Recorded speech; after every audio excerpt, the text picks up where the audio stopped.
Hi welcome to my channel. ഇന്ന് നമുക്കൊരു egg role ഉണ്ടാക്കാം കേട്ടോ.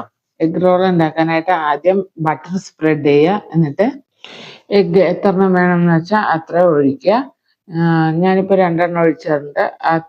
അതിനുശേഷം അതിലേക്ക് നമുക്ക് സവാള, ഞാനിപ്പോൾ സവാള മാത്രമേ ഇട്ടിട്ടുള്ളൂ. മുളക് വേണ്ടവർക്ക് മുളക് ഇടാം, മറ്റ് പച്ചക്കറികൾ ഇടുന്നവർക്ക് അതും ഇടാം. എന്നിട്ട് അതിലേക്ക് കുക്കായിട്ടുള്ള, അതായത് നമ്മൾ വേവിച്ച അല്ലെങ്കിൽ ചുട്ട ഒരു ചപ്പാത്തി അതിലേക്ക് ഇടുക. ഇട്ട് കഴിഞ്ഞിട്ട് മുട്ട മൊത്തം ചപ്പാത്തി പിടിച്ചതിന് ശേഷം നമ്മൾ തിരിച്ചിടുക ഈ ചപ്പാത്തി. അതിനുശേഷം നമ്മൾ മുട്ടയും കുക്ക് ചെയ്ത് എടുത്തു കഴിഞ്ഞ് ഒരു ഫോയിൽ പേപ്പറോ ഒരു ബട്ടർ പേപ്പറോ എടുക്കുക. അതിലേക്ക് നമുക്ക് റോൾ ചെയ്തെടുക്കാം.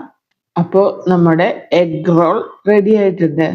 ഇതിൻ്റെ കൂടെ കഴിക്കാനായിട്ട് ഡിപ്പായിട്ട് നമുക്ക് വേണമെങ്കിൽ കെച്ചപ്പോ അങ്ങനെ എന്തെങ്കിലും ഉപയോഗിക്കാം. അവനിന്ന് കെച്ചപ്പ് വേണ്ടെന്ന് പറഞ്ഞു. So watching. പുതിയൊരു വീഡിയോ ആയിട്ട് കാണാം.